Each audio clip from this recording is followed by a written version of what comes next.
on the 14th of April, 14th of April, 2014, historically, President Goodluck Ebele Jonathan was president of Nigeria. Boko Haram has started earlier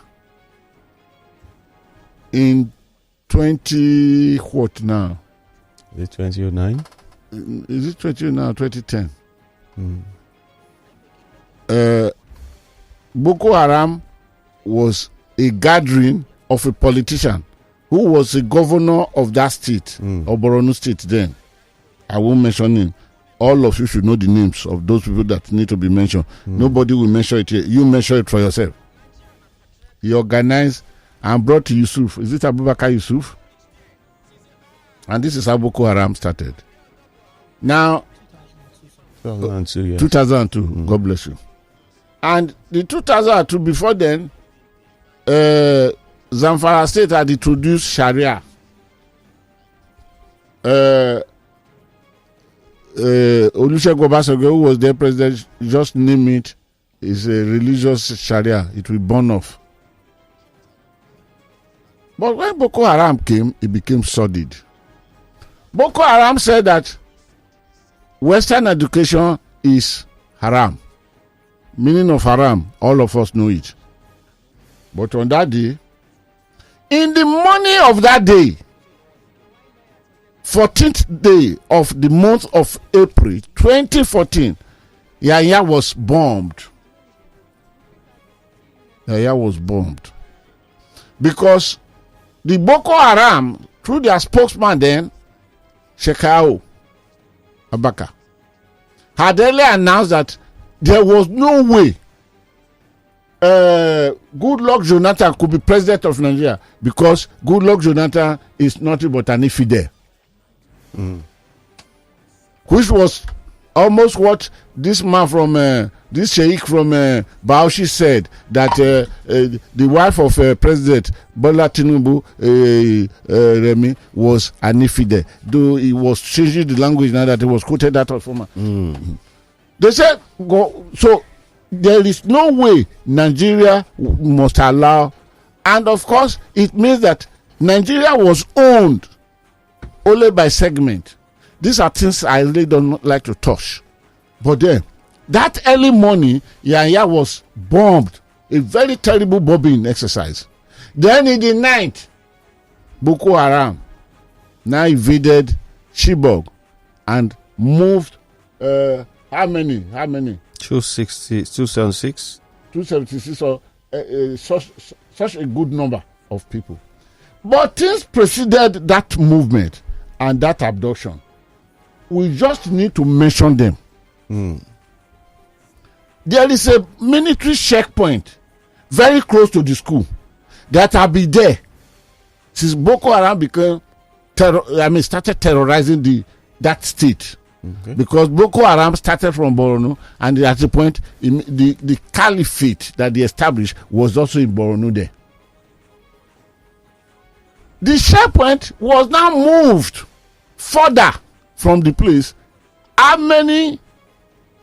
2 days before 40, on the 12th of April, the checkpoint was moved. That's all. On the 9th, which is 14th day of April, that the Boko Haram got to that school, came with trailer and moved 276 students, because it was a secondary school. The daughter of the principal of the school did not go to school, did not come in. That's one. Two, all the children were gathered that they should come in because they were preparing for the exam that must take place. Then on that process, the generator was not working.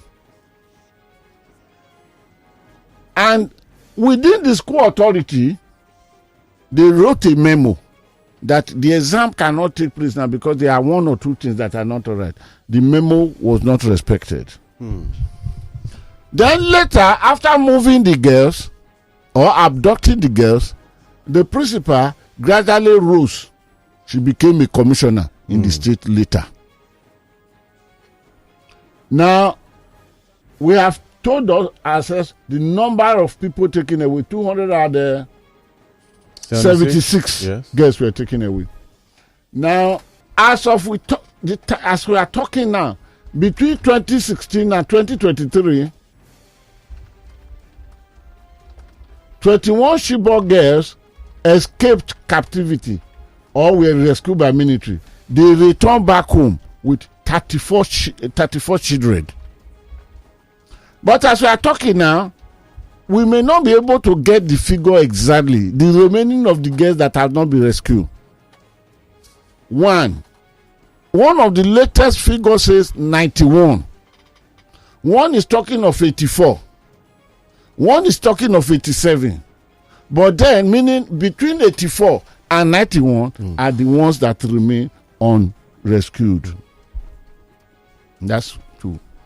Then another point we should take into recognition is that between the 2014, April 14, 2014, when the girls of Chibok, many children from either primary school, from either secondary school, from higher schools, tertiary schools of universities here and there, is Islamic schools where you have 4 years, 5 years, most have been abducted around Nigeria. Between 2014, starting with these 276 children, girls abducted from Chibok, to the 100 and what abducted from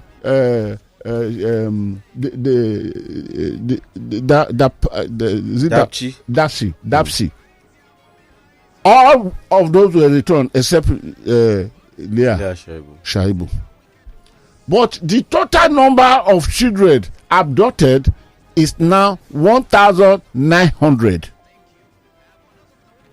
And most are returned. We were told no payment. That is a bloody lies that the whole world know that payment is going on.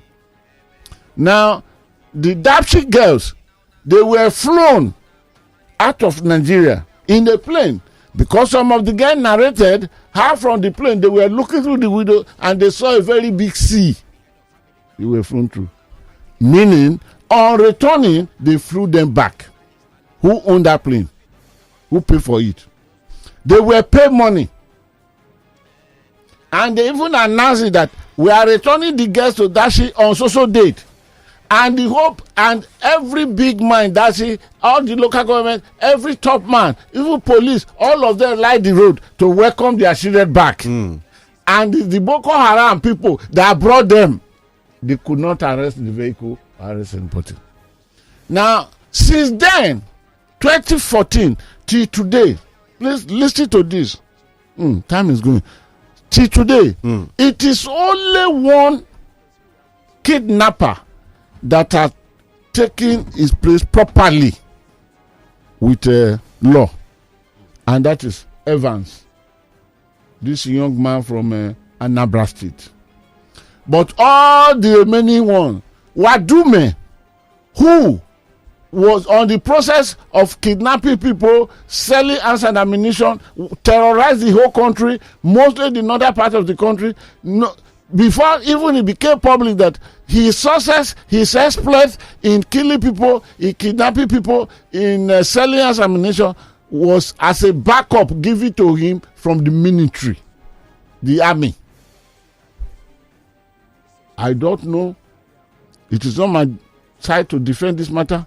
Because when Wadume, we captured Tijani that was backing him up, that went to kill police officers in order to set Wadume free.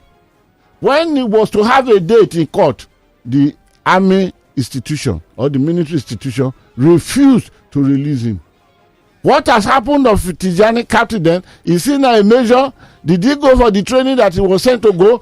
After he even admitted helping, only not killing policemen so that he can release Wadume, but took Wadume handcuff and hand to a particular whether in the village, to cut off the handcuff and the cuff in the legs. See, today, the military refused to release that man. So how he became involved, how he became the backup force as the military now to Wadume, only God will know, because the military was not allowed. The military did not allow their officer to come and give narrative of how he did. So these are the situation. Now, today, I have given us out some good numbers. Now, we now know that about 128 were either released or escaped, because that night, as the trailer was taking them away, some brave girls among them, they suspected they are not taking them away for good. Some hanged up to tree leaves and or branches, and they escaped. So we had about 128 that escaped or released by the military between 2016 and 2023. Now, as I said, 34 children, which will be grandchildren for the father and the mother that are waiting for them. How many died? About 34 died of the girls through 3 means. Some of them died by shelling, as the military was shelling Sabisa Forest. About 7 or 8 of them died of snake bite, because we'll be told that the Sabisa Forest is loaded with snakes. It's an area, and of course in the north there are a lot of snakes here and there. Then some died of natural illness. About 30-something of them died. Even Leah Sharib, who is not in that category, we now know she's a mother. Is it the third pregnancy this is carrying now, or the 2 delivered children which are on ground that they are carrying? But what we want to look at here is that the failure of institutions. Then again, the governor of that state then, on 14th, 9th, the action took place. The girls were packed away. On 15th of April, Governor Shetima of Borno State was in London. And it was one of the most popular radio stations, Channel 4. And I was also in London, in Channel 4 that day. I just went because there was an interview arranged for me. The previous day, Ben Redu had arranged interview for me. 4 days before then, BBC had arranged interview for me. So I was in Channel 4 when Shetima came in. One of the questions that I remember, too many questions, but the one that I remember because it excited me was when the presenter now asked, if social thing happened in your state, what is that very important thing in London now that you must be doing here? Then he said there was a talk about contract, business of seeking boreholes, that is what he came to conclude. Now that the president, the vice president is still the same man who was the governor, then one would have believed that he should at least, because he was there at origin, or he might not be the one that gave them out, but he was the governor, so he was there. One should think now that even if it is a closure, should be brought to the matter, because he will be so close to the president and say, Mr. President, just do something. Closure, so that the families of the remaining ones that are not seen, because even not all of them knew that my child was one of the 30-something or something that died there. Not all of them knew. They are still expecting. And I remember one Yoruba proverb, I heard it from you. You were the one who taught me that day. Omoku, my child is dead. is better than my child is missing. It's not to be seen. Wow, I cannot go beyond this because my people want to come in. I will complete or conclude what happened to. But 10 years on, no closure is brought to the. And like as I said, since 2014, on that 14th day of April, till a few days ago, the last one from Kaduna, which are now turned to be headquarters of kidnapping in Nigeria, 1,900 have been kidnapped. And they are returning, which has made this business the most lucrative business in Nigeria today. And which is now bringing out a conviction that there are big investors in the business. Could the case be the case of the investor? No, if you invest in something, and if you have to reap from that, what do you call the person reaping? You invest and you reap from it. Is return. It shareholder return, shareholder dividend? Or could it be the kidnapper is the one paying the ransom? Because mostly if you look at the Kaduna houses, if you look at Kankara in Katsina State, if you look at Kangara in Niger State, where the negotiator on behalf of the terrorists told negotiator on behalf of the Niger State government that, is it not one of you there now that brought us this business? And he was referring to government officials that were negotiating. So could it be a result of is the one who sold that redeem? I don't know. Food for thought. Let my people come in. All right. Let's go to WhatsApp right now and get some messages from you. Let's see your reaction. My apologies for the little minutes we have, please. My apologies. Madam Adela says, good morning, a good day, Guru and crew. We should stop emphasizing kidnapping, as we now know that states involved are the organizers of kidnapping in Nigeria. If the federal government wants to stop it, the governors should be held accountable or sacked. The nonsense shenanigans will stop. Madam Adela.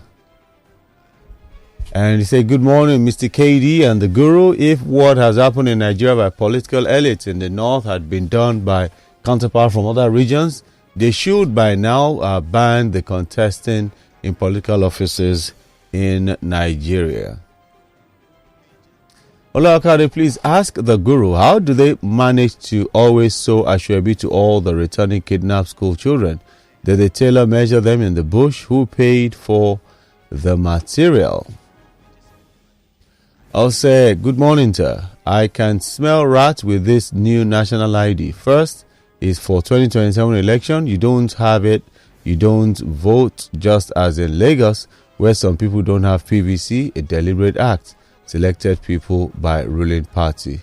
Motumbabo.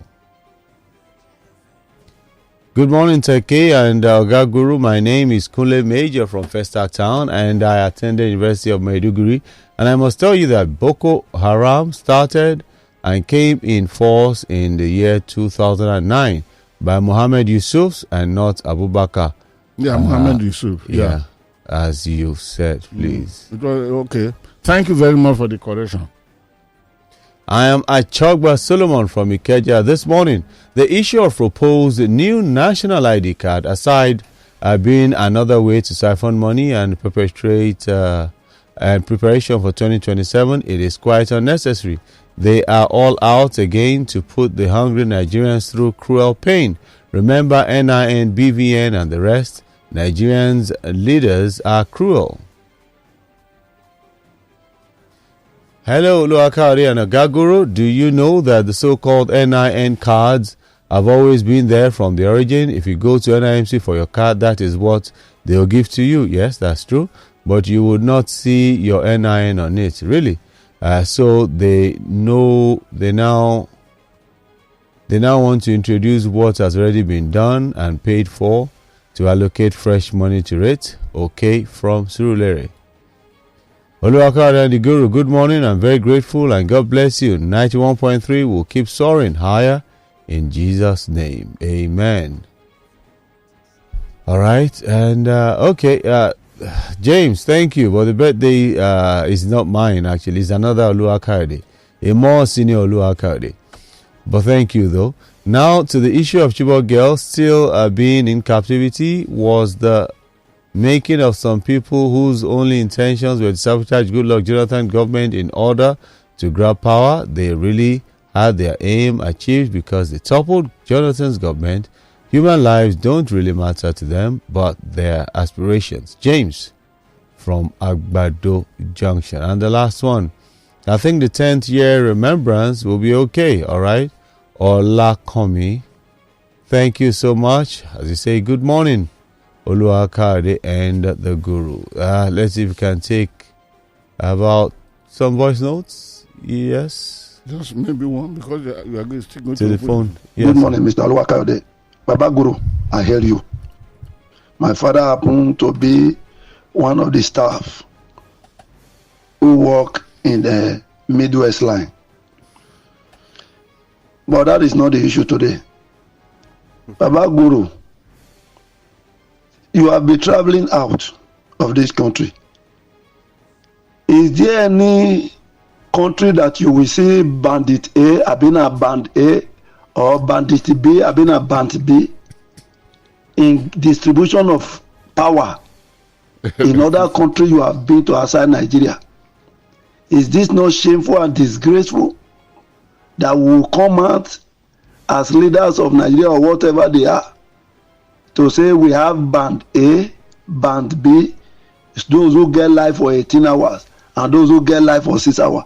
Is this not disgraceful? The country they are going, is that how it is? That you will say you are even increasing. Both band A, band B, band D now, you will see that everybody will be increased in style without seeing light. Give us meter, no meter. People are paying for meter. I have paid for meter for the past 5 months, going to 6 months now. No meter. If they don't know what they are doing. Is this how we are going to continue this? But my advice is that if everybody can turn up, come and take your light and let's fuel our generator and continue to use for the number of time we can use. They will come back to their senses. All right. Philip, I know you're a big man. Not everybody can afford that. Hello, caller. Good morning.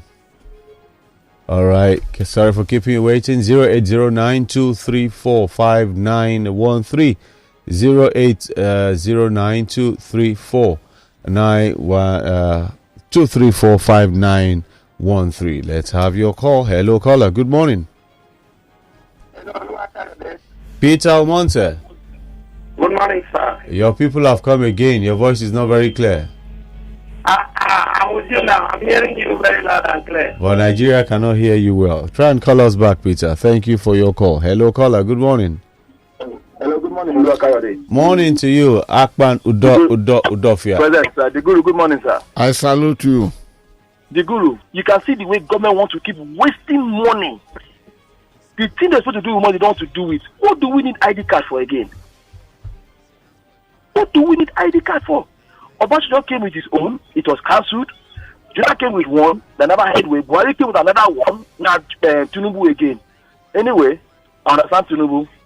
What money cannot do, we spend more money to achieve our goal. Good morning. All right, good morning to you. Hello, caller, good morning. My people are allowing you to hear me now. Now your people have let you free. Go ahead, let's hear you. Thank you, sir. The Guru, good morning. I salute you. Yeah, these stories are the stories we've been hearing. I mean, the events before the abduction of the Chibok girls, removal of the checkpoint. At the end of the day, the principal was promoted. Now, Oluwakayode, in a country that the government value human life and people are one and speak with one voice and love themselves, can you tell me that somebody like Shetima will near the corridors of power without accounting for the lives of those Chibok girls? Okay, now let's say we do our mago-mago, wuru-wuru, and Shetima has gotten to power when the Chibok girls are still in the forest with the kidnappers. The figure we have today is that 34 of the girls have died, 48 of the parents have died, and 91 of the girls are still unaccounted for. And Shetima today is the vice president, second commander-in-chief of the armed forces of Nigeria. Shouldn't he tell Tinubu, his principal, that look, our first priority should be to bring back these girls, otherwise we have no business in power. Shouldn't that have been the situation? And now this man is, and his children are not in Nigeria. His children are not in that forest. Tinubu's children are not in that forest. Is it because they are the children of the poor people of Nigeria? All right. But see, for me, finally, I will never recognize these people as my leaders. Okay. Nobody is my president, and nobody is my vice president. They could be of Nigeria, All but right, not my then. own. Okay, thank you for your call this morning. And let's take a voice note real quick as we wrap up the show. Jiho. And good morning to you, Daddy Guru. Well, I just want to start by saying congratulations to the girls who were brought back, and then congratulations to their children, 34, maybe 31, you know. Also, congratulations to the anniversary to Shetima, because it's a 10 years anniversary. Congratulations to Shetima, you know. Maybe before they will get a closure, maybe we'll be celebrating 20 years. Congratulations to the principal whose daughter did not go to school on that said day, and who later became a commissioner in that same state under Kashim Shetima, you know. And congratulations to APC, who on that said year or that day was formed. Congratulations to everybody. May God help all of us. Thank you. The Guru. Time for me to go to Anchorage, and I know my anchor point. We want to appreciate you because the time allocated today is a little short, though there are no regiment or rudiment that dictates so number. But we believe that if we are reacting on the story, we get your contribution, you get our balances. So my apology is because of the exigency of what we say. We will conclude the matter by the grace of God. The Chibok girls, may God intervene. There are many others that are still in captivity from here and there. If you want to be a part of us, first off, follow us across all social media pages at Lagos Talks 913 is our handle. And of course, kindly like, share, subscribe, and make sure you're a part of the Lagos Talks family.